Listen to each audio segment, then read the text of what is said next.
من علم فيه وتعلم من أكرمه فهو مكرم وجزاء الحسنى إحسان. طبتم يا أهل القرآن. اعوذ باللہ من الشیطان الرجیم. بسم اللہ الرحمن الرحیم. قل هل يستوي الذين يعلمون والذين لا يعلمون. صدق اللہ العظیم. قال رسول اللہ صلی اللہ علیہ وسلم طلب العلم فریضۃ علی کل مسلم. سورہ زمر کی ایک آیت میں نے آپ کے سامنے تلاوت کی ہے. اللہ تعالیٰ ارشاد فرما رہے ہیں کہ نبی صلی اللہ علیہ وسلم ان سے پوچھیے هل يستوي الذين يعلمون والذين لا يعلمون، کہ کیا جاننے والے اور نہ جاننے والے برابر ہو سکتے ہیں؟ یعنی بتایا جا رہا ہے کہ جاننے والے اور نہ جاننے والے برابر نہیں ہو سکتے. تو علم کی فضیلت آپ کو پتہ چلتی ہے قرآن مجید کی اس آیت سے. پھر نبی کے وسلم کی جو حدیث میں نے آپ کے سامنے بیان کی ہے، جس میں آپ صلی اللہ علیہ وسلم نے ارشاد فرمایا کہ طلب العلم فریضۃ علی کل مسلم، کہ علم کی طلب ہر مسلمان پر فرض ہے. پھر آپ صلی اللہ علیہ وسلم کا ایک اور ارشاد جو میں نے آپ کے سامنے بیان کیا کہ آپ صلی اللہ علیہ وسلم نے فرمایا کہ من خرج فی طلب العلم، جو علم کی طلب میں گھر سے باہر نکلا، جو علم کی طلب میں باہر نکلا، فہو فی سبیل اللہ، تو وہ اللہ کے راستے میں ہے، حتی یرجع، یہاں تک کہ وہ واپس لوٹ آئے. اب یہاں پر جو سوالات ذہن میں پیدا ہوتے ہیں یا بحث کی جاتی ہے کہ یہاں پر کون سا علم مراد ہے، دینی علم یا دنیاوی علم یا یہ وہ سائنسی، اس پہ بڑی بحثیں ہوتی ہیں، بڑی باتیں ہوتی ہیں. سادہ سی بات جو سمجھ میں آتی ہے وہ یہ ہے کہ وہ علم جو آپ کو اللہ کے نزدیک کر دے، اللہ کے قریب کر دے، وہ آپ کے لیے اصل علم وہی ہے، چاہے وہ آپ کا دنیاوی علم ہی کیوں نہ ہو. اور اگر علم آپ کو اللہ سے دور کر دے تو علم آپ کے لیے فائدہ مند نہیں ہے، چاہے وہ آپ کا دینی علم ہی کیوں نہ ہو. تو جو بڑے خوبصورت الفاظ ہیں کہ جو علم کی طلب میں باہر نکلا وہ اللہ کے راستے میں ہے. تو علم حاصل کرنا اور اس کے لیے گھر سے باہر نکلنا، اس کے لیے مشقت اٹھانا، نبی صلی اللہ علیہ وسلم کے فرمان کے مطابق یہ بہت بڑا انعام ہے، فضیلت ہے کہ وہ شخص اللہ کے راستے میں ہے یہاں تک کہ واپس آ جائے. اور ایک اور حدیث نبی صلی اللہ علیہ وسلم سے جو ملتی ہے، ایک مرسل روایت ہے، اور مرسل روایت اس روایت کو کہا جاتا ہے جس میں کوئی تابعی جو ہیں وہ صحابی کا ذکر کیے بغیر ڈائریکٹ نبی کریم صلی اللہ علیہ وسلم سے بات کو منسوب کر دیں. جیسے کہ یہ حدیث حضرت حسن بصری رحمہ اللہ بیان کرتے ہیں کہ اللہ کے رسول صلی اللہ علیہ وآلہ وسلم نے فرمایا. یعنی ظاہر بات ہے حضرت حسن بصری رحمہ اللہ جو ہیں وہ ایک تابعی ہیں، اور انہوں نے کسی صحابی کا ریفرنس دیے بغیر ڈائریکٹ نبی کریم صلی اللہ علیہ وسلم سے یہ کوٹ کیا. تو ایسی حدیث جو ہے مرسل روایت کہلاتی ہے. لیکن حدیث کا مضمون بڑا خوبصورت ہے. فرماتے ہیں کہ اللہ کے رسول صلی اللہ علیہ وسلم نے ارشاد فرمایا کہ من جاءہ الموت، جسے موت آ گئی، وہو یطلب العلم، اس حال میں کہ وہ علم حاصل کر رہا تھا. یعنی جو بات میں نے کی ہے کہ علم کے طلب میں باہر نکلنا گویا ایسے ہے جیسے اللہ کے راستے میں ہونا، اور اللہ کے راستے میں انسان جو بھی تکالیف برداشت کرتا ہے اس پہ اجر ہی اجر ہے. اور ان تکالیف میں جو سب سے بڑی تکلیف انسان کو پہنچ سکتی ہے وہ کیا ہو سکتی ہے جی؟ موت. اس سے ظاہر بات ہے بڑی تکلیف تو کوئی نہیں ہے. تو یہاں پر جو الفاظ ہیں کہ جسے موت آئی اس حال میں کہ وہ علم حاصل کر رہا تھا، لیکن علم حاصل کرنے کا مقصد کیا تھا؟ لیحیی بہ الاسلام، اس کے ذریعے وہ اسلام کو زندہ کرے، لیحیی بہ الاسلام، اس کے ذریعے وہ اسلام کو زندہ کرے۔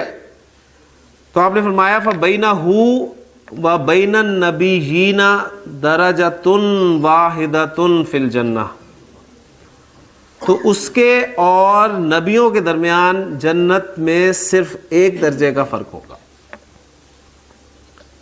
بہت بڑا انعام ہے یہ۔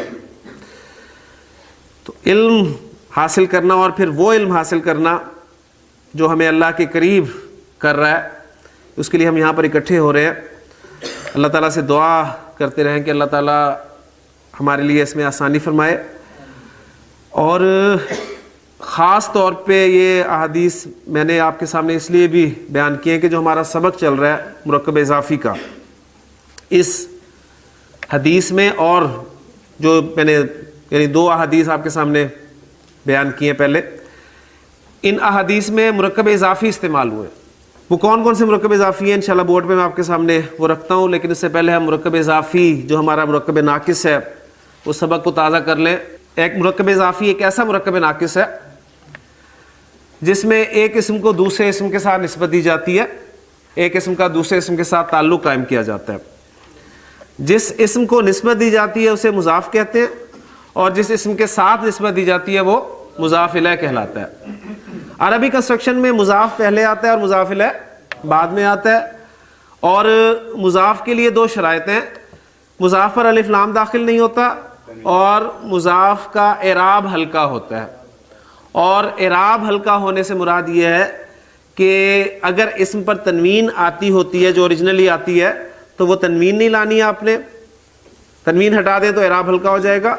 اور مثنیٰ جو آنی اور عینی ساؤنڈز والے اسما ہیں، اور جمع سالم مذکر اونا اور اینا ساؤنڈز والے اسما، ان اسما کے آخر میں آنے والا نون ڈراپ کر دیا جاتا ہے، نون ہٹا دیا جاتا ہے، تو یہ اعراب کا ہلکا ہونا ہے۔ مضاف الیہ جو دوسرا جز ہے مرکب اضافی کا، اس کے لیے ایک ہی شرط ہے کہ وہ ہمیشہ حالت جر میں ہوتا ہے۔ تو یہ 3 باتیں اگر آپ یاد رکھیں تو آپ کوئی بھی مرکب اضافی بڑی آسانی سے بنا سکتے ہیں، جیسے کہ جو مرکب اضافی ان 2 احادیث میں استعمال ہوئے ہیں وہ آپ کے سامنے بورڈ پہ جو ہے وہ رکھتا ہوں۔ ایک مرکب اضافی میں نے آپ کے سامنے اردو میں لکھا ہے علم کی طلب۔ اب وہ مرکب اضافی کی پہچان میں آپ کو پہلے بتا چکا ہوں کہ بہت آسان ہے، کا کے کی جیسے الفاظ یہ آپ کو بتائیں گے کہ یہ مرکب اضافی ہے، اس میں آپ کو پریشانی بالکل نہیں ہوگی۔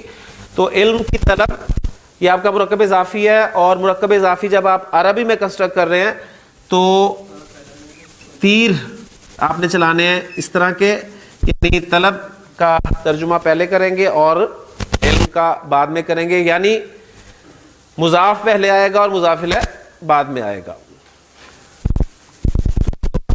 کریں گے تو ہمارے پاس جو لفظ ہیں، پہلا لفظ ہے طلب کے لیے طلبن۔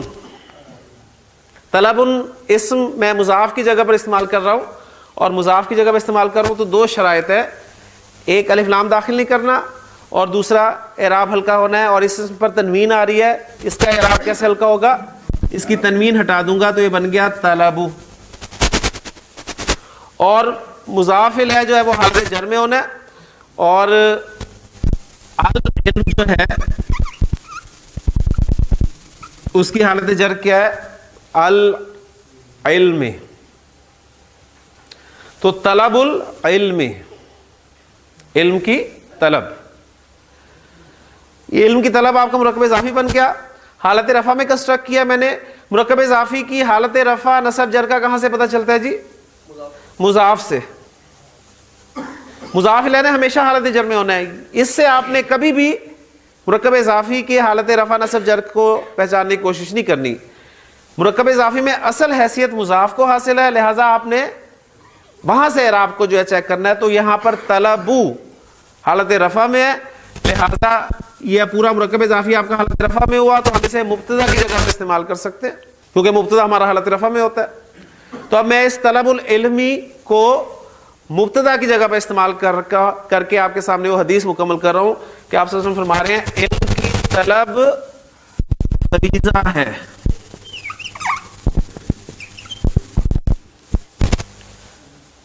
تو آپ دیکھیں علم کی طلب آپ کا مبتدا بن گیا اور اس کی خبر کیا ہے؟ فریضہ ہے. اور خبر بھی آپ کی حالت رفع میں ہوتی ہے فریضۃن. طلب العلم فریضۃن، علم کی طلب فریضہ ہے. اور علی کل مسلم، ہر مسلمان پر. ٹھیک ہو گیا. اچھا اب اس میں جو علی کل مسلم، کل مسلم، اس پہ انشاءاللہ تعالی تفصیل سے بعد میں بات کریں گے. ایک آدھا سوال غالباً آ رہا ہے. جی سوال یہ آیا ہے کہ ابھی تک جو ہم نے کنسٹرکشن کی تھی مرکب اضافی کی، جو پچھلے لیکچر میں جو ہم نے بنائے تھے، اس میں ہمارا مضاف الیہ جو ہے وہ الف لام کے بغیر استعمال ہوا تھا، اگرچہ وہ معرفہ تھا. جیسے ہم نے کہا کہ زید کی کتاب، تو ہم نے کہا کتاب زیدن، تو مضاف الیہ ہمارا معرفہ تھا، لیکن الف لام ظاہر اس پہ داخل نہیں ہونا کیونکہ وہ علم تھا. اب یہاں پر ان کا سوال یہ آ رہا ہے کہ کیا ہم نے مضاف الیہ پر الف لام داخل کرنا ہے یا نہیں کرنا. تو چھوٹی سی بات ہے کہ الف لام کا داخلہ ہمارا مضاف پر ممنوع ہے، مضاف الیہ پر ممنوع نہیں ہے. ایسے ہی ہے نا. تو اس پہ آپ داخل کریں، عام طور پہ اس پہ آپ داخل کریں گے کیونکہ یہ علم کی طلب ہے. اس کی میں ایگزامپل آپ کو دیتا ہوں، بالکل کلیئر ہو جائے گی. دیکھیں میں کہتا ہوں لڑکے کی کتاب،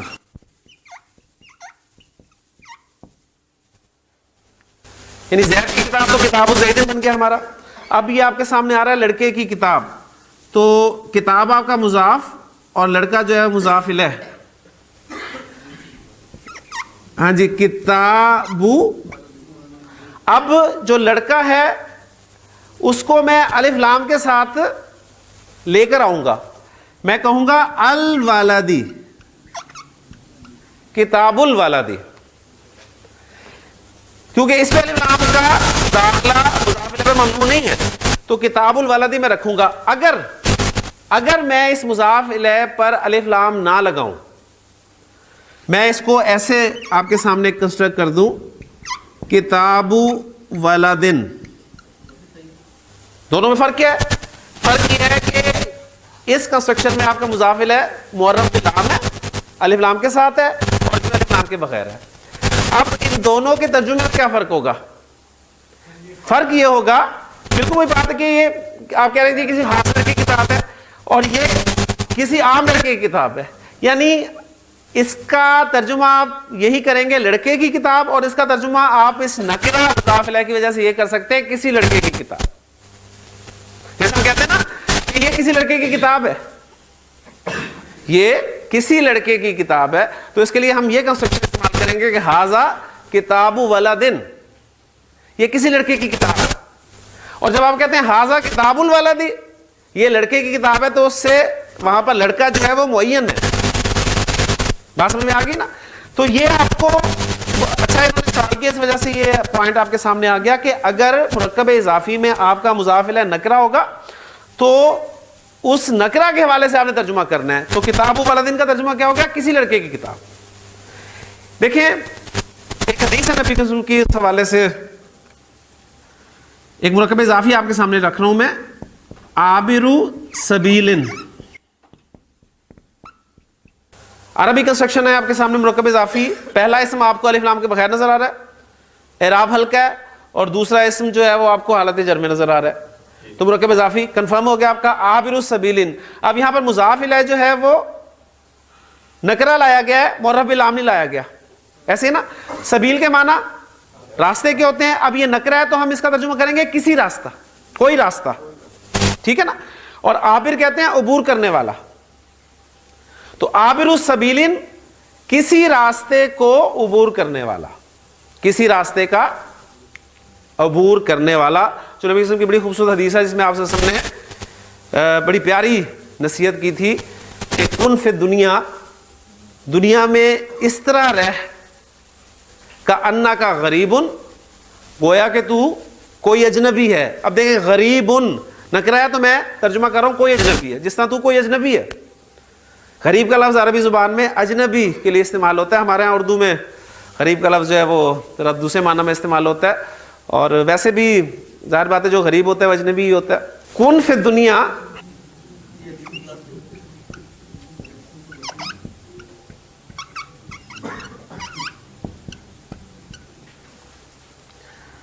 دنیا میں رہ کأنہ کا گویا کہ تو غریب کوئی اجنبی ہے، او یا عابر سبیل یا کسی راستے کا پار کرنے والا، یعنی کوئی مسافر ہے۔ دنیا میں اس طرح زندگی انسان کو گزارنی چاہیے۔ اس میں دل لگانے کے حوالے سے جو ہے وہ بتایا گیا کہ دنیا میں دل نہیں لگانا آپ نے، کہ عابر سبیلین کا ہم ترجمہ کر رہے ہیں کسی راستے کا پار کرنے والا، ٹھیک۔ تو مرکب اضافی میں اگر آپ کا مضاف الیہ نکرہ آ رہا ہے تو آپ اس کا ترجمہ جو ہے کسی کے ساتھ وہ کریں گے، تو اس سے آپ کو انشاءاللہ تعالی جو ہے وہ پتہ چلے گا۔ تو لڑکے کی کتاب کتاب الولدی اور کسی لڑکے کی کتاب کتاب ولدن، مضاف الیہ کو نکرہ یا معرفہ لانے سے جو مفہوم میں تبدیلی آتی ہے وہ آپ کے سامنے الحمدللہ وہ آ گئی ہے۔ دوسری حدیث میں نے آپ کو سنائی تھی کہ من خرج فی طلب العلم، تو علم کی طلب العلم، اب آپ کا مضاف جو ہے یہ حالت رفع میں ہے، کسی وجہ سے یہ حالت نصب میں چلا جاتا ہے تو کیا بن جائے گا یہ دانش؟ تو یہ طلب العلم بن گیا، اور اگر کسی وجہ سے یہ حالت جر میں چلا جاتا ہے تو کیا بن جائے گا؟ طلب العلم۔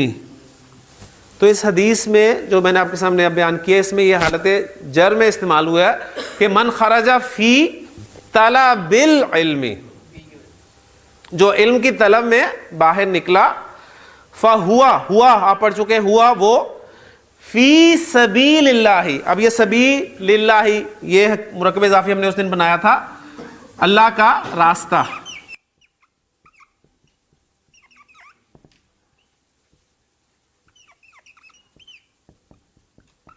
یعنی سبیل اللہ، اللہ کا راستہ، اور سبیلو مضاف جو ہے وہ اگر کسی وجہ سے جر میں چلا جائے تو وہ بن جائے گا سبیل اللہ۔ انشاءاللہ تعالی جو اگلا مرکب آ رہا ہے ہمارا، اس میں آپ کو یہ بھی پتہ چل جائے گا کہ دونوں جر میں کیوں ہیں، ٹھیک ہے، یہ بھی آپ کو پتہ چل جائے گا الحمدللہ۔ تو وہ حدیث پوری اس طرح کور ہو جاتی ہے کہ من خرج فی طلب العلم فہو فی سبیل اللہ، جو علم کی طلب میں باہر نکلا تو وہ اللہ کے راستے میں ہے، حتیٰ یرجع، یہاں تک کہ وہ واپس آ جائے۔ کلیئر ہو گیا جی؟ تو یہ مرکب اضافی کی کچھ ایگزامپل آپ کے سامنے مزید حدیث کے حوالے سے آگے، یعنی اب آپ کے سامنے حدیث آتی ہے، کوئی آیت آتی ہے، تو اب آپ کو پتہ لگنا جو ہے شروع ہو جاتا ہے کہ اچھا یہ کون سی کنسٹرکشن جو ہے وہ بن رہی ہے۔ آپ کے سامنے بہت آسان میں رکھ رہا ہوں، اللہ کا بندہ، ہاں جی پورا حرکات کے ساتھ، عبد اللہ، اللہ کا بندہ، کلیئر ہو گیا؟ قرآن کی زبان، لسان القرآنی، ٹھیک ہے، تو یہ جو بک آپ کے پاس ہے یہ لسان القرآنی ہے، یعنی قرآن کی زبان ہے، کلیئر ہو گیا؟ تو الحمدللہ اب آپ کو پتہ چلنا شروع ہو گیا، اور میں نے آپ کو بتایا تھا کہ مرکب اضافی ہمارا وہ مرکب ناقص ہے جو بہت زیادہ آپ کو ملے گا استعمال ہوتا ہوا۔ جی آپ سے مرکب پوچھ رہا ہوں میں، مومن کی معراج، بہت آسان،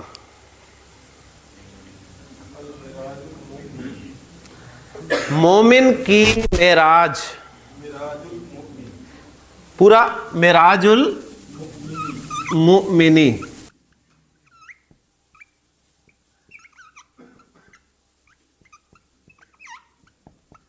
مومن کی معراج، یعنی مضاف الیہ پر آپ الف لام داخل کریں کوئی قید نہیں ہے، ہاں اگر وہ معرفہ ہو تو نہیں داخل کرنا، کلیئر ہو گیا نا؟ یعنی زید کی کتاب میں آپ زید پر الف لام داخل نہیں کریں گے کہ جی آپ نے اجازت دی تو ہم زید پہ بھی الف لام داخل کر لیں، جو معرفہ پہلے سے اس پہ داخل نہیں کرنا، ورنہ آپ کو اجازت ہے کہ آپ مضاف الیہ پر الف لام داخل کریں۔ تو معراج المومنی، مومن کی معراج، دین کا ستون، ماشاء اللہ جی، عماد الدینی،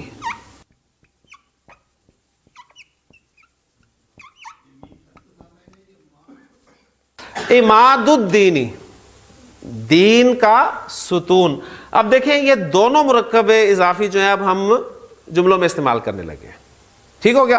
جملہ آپ سمجھ گئے ہوں گے، چھوٹی چھوٹی احادیث ہیں، ٹیکسٹ کے اعتبار سے آپ پڑھتے آئے ہیں, آپ کو یاد بھی ہے, نبی صلی اللہ علیہ وسلم کا فرمان ہے کہ نماز مومن کی معراج ہے.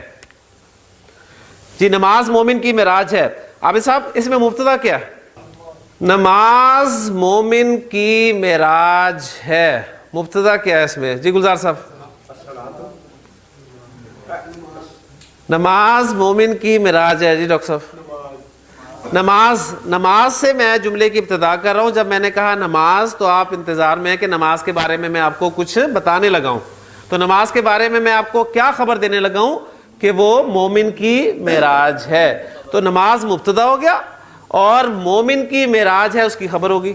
نماز اس کو ہم مبتدا کی جگہ پر رکھیں گے اور نماز کی عربی آپ کو پتہ ہے الصلاۃ. الصلاۃ مبتدا ہو گیا, معراج المؤمنی یہ اس کی خبر ہوگی, نماز مومن کی معراج.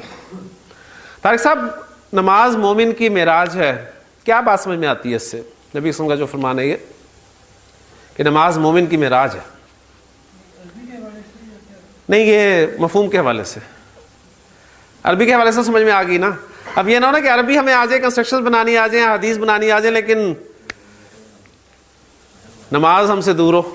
معراج اصل میں کس چیز کا نام ہے؟ نبی صلی اللہ علیہ وسلم کی اللہ سے ملاقات ہونا, یعنی اللہ خالق ٹھیک ہے اور نبی صلی اللہ علیہ وسلم مخلوق, ایسے ہی ہے نا. یعنی بندے کا اپنے رب سے ملاقات کرنا, بندے کا اپنے رب سے. اور ملاقات میں کیا ہوا تھا؟ کلام تک تو سب متفق ہے نا کہ نبی صلی اللہ علیہ وسلم نے اللہ سے کلام کیا, یہاں تک تو سب متفق ہے نا. تو یعنی کیا اس سے رزلٹ ہے کہ بندے کا اپنے رب سے کلام کرنا, یہ معراج کی خصوصیت ہے. تو نماز کیا ہے؟ اصل میں مومن کی معراج ہے. یعنی نماز میں جب انسان کھڑا ہو تو گویا ایسے ہے وہ اپنے رب سے باتیں کرتا ہے. یہ نماز جو ہونی چاہیے. اب ہماری نماز, اس کا ہم جائزہ, میں اپنی نماز کا جائزہ لوں, آپ اپنی نمازوں کا جائزہ لیں. کیا ہماری کیفیت کوئی ایسی بنی کبھی؟ ٹھیک ہے نا. اب ہماری نماز میں جو آپ کو پتہ ہے وہ کلام ہوتا ہے, لیکن کس سے؟ نفس سے.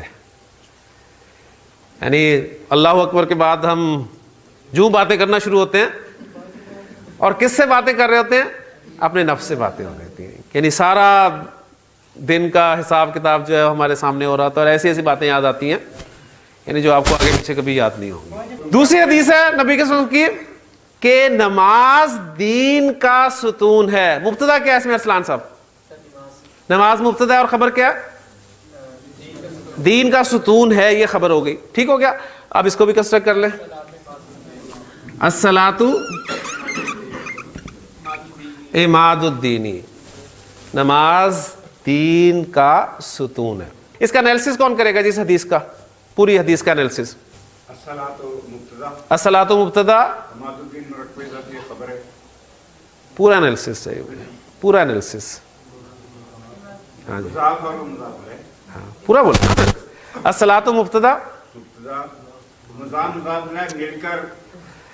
الصلاۃ مبتدا, عماد مضاف, الدین مضاف الیہ, مضاف مضاف الیہ مل کر خبر, مبتدا خبر مل کر جملہ اسمیہ. یہ پورا انالیسس. اب یہ ساری باتیں سامنے رکھ کے اس کا بھی انالیسس کرتے ہیں گلزار صاحب. الصلاۃ مبتدا, جی معراج مضاف, جی المؤمن مضاف الیہ, جی مضاف الیہ مل کر خبر بن گئی, اور مبتدا جمع خبر برابر جملہ اسمیہ. تو الحمدللہ پوری حدیث, اس کا گرامیٹیکل انالیسس بھی ہو گیا, اس کا ترجمہ بھی آپ کے سامنے آ گیا, اس کا مفہوم بھی آپ کے سامنے جو ہے وہ الحمدللہ آ گیا. مرکب اضافی ہے آپ کے سامنے, مومن کی جیل, مومن کی جیل. مرکب اضافی مضاف کیا ہے اس میں دانش؟ جیل مضاف ہے اور مضاف الیہ مومن. ہاں جی کنسٹرکٹ کر سکتے ہیں. اب اس میں صرف وکیبلری آپ کو بتانا چاہیے کہ جیل کو عربی میں کیا کہتے ہیں. تو عربی میں جیل کے لیے جو لفظ استعمال ہوتا ہے وہ سجنن, سجنن. تو سجن کا لفظ میں مضاف کی جگہ پر استعمال کر رہا ہوں, مضاف کی جگہ پر استعمال کروں گا تو الف لام کے بغیر ہوگا اور اعراب ہلکا ہوگا یعنی تنوین نہیں آئے گی, تو یہ بن گیا سجنو.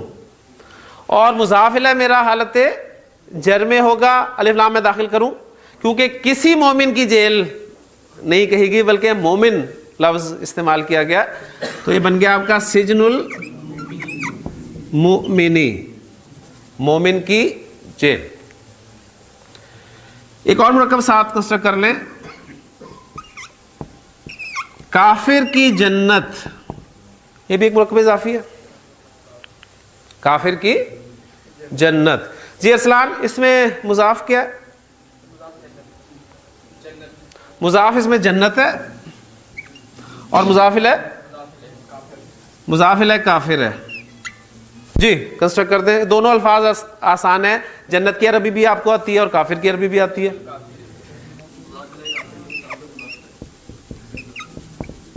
جنت الکافری, تو جنت مضاف اور کافر مضاف الیہ, ایسے ہے نا. تو سجن المؤمنی ایک کنسٹرکشن اور جنت الکافری دوسری کنسٹرکشن. اب ان دونوں کنسٹرکشن کو نبی صلی اللہ علیہ وسلم نے ایک حدیث میں استعمال کیا.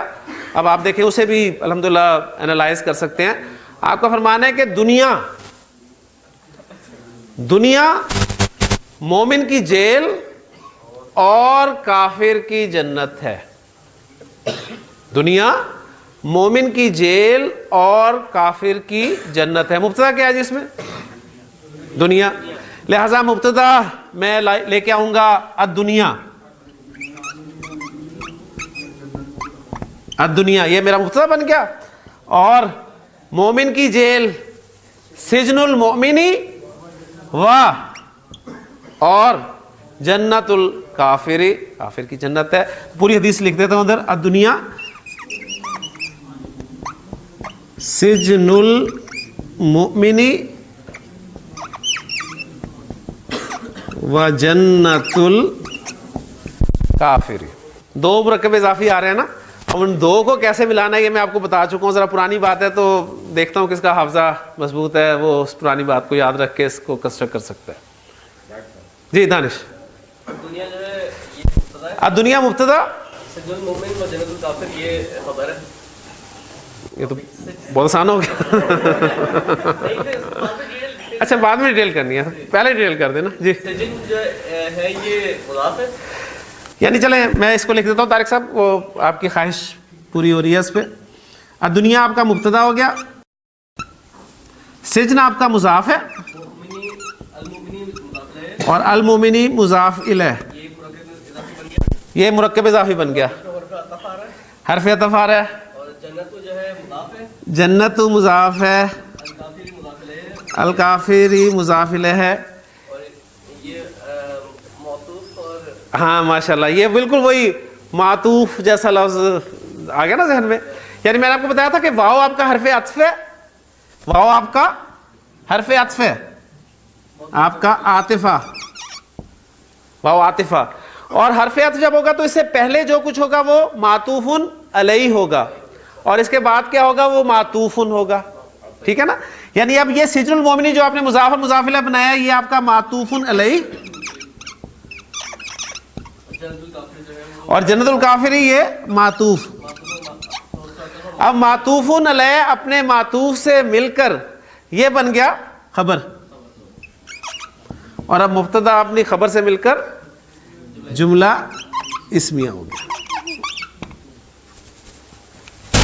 یہ ڈیٹیل اس کا انالیسس ہے. باقی اگر شروع میں آپ کو بھول جائے کوئی پریشانی والی بات نہیں, وہ جو دانش نے بالکل جو ابتدائی ترکیب کی تھی وہ بھی کافی ہوگی. کیا دنیا مبتدا اور سجن المؤمنی و جنت الکافری خبر, جملہ اسمیہ پورا ہو گیا.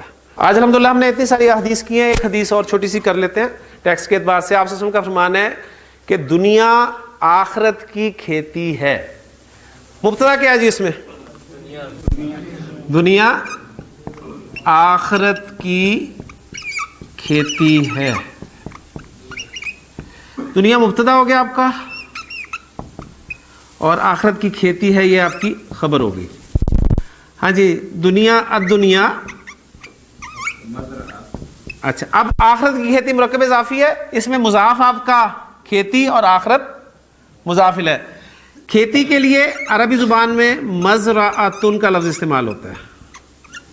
اس کو میں نے مضاف بنانا ہے, الف لام داخل نہیں کروں گا, اس کا اعراب ہلکا کروں گا تو یہ بن گیا مزرعۃ, اور مضاف الیہ حالت جر میں ہوتا ہے, اور مضاف الیہ پر مجھے الف لام داخل کرنے میں کوئی چیز مانے نہیں ہے, اس لیے میں اس پہ داخل کر دوں گا الف لام اور اس کو لے آؤں گا آخراتی. دیکھیں ایک حدیث اور آپ کے سامنے گرامیٹیکلی آ گئی, الدنیا مزرعۃ الآخراتی, دنیا آخرت کی کھیتی ہے. لیکن جی الحمدللہ بہت ساری احادیث ہم نے آج کی ہیں. انشاءاللہ تعالی مزید اگلے پیریڈ میں مزید انشاءاللہ تعالی آگے کنسٹرکشنز جو ہیں وہ کریں گے. سبحانک اللہم و بحمدک اشہد ان لا الہ الا انت استغفرک و اتوب الیک. من علم فيه وتعلم من أكرمه فهو مكرم وجزاء الحسنى إحسان. طبتم يا أهل القرآن.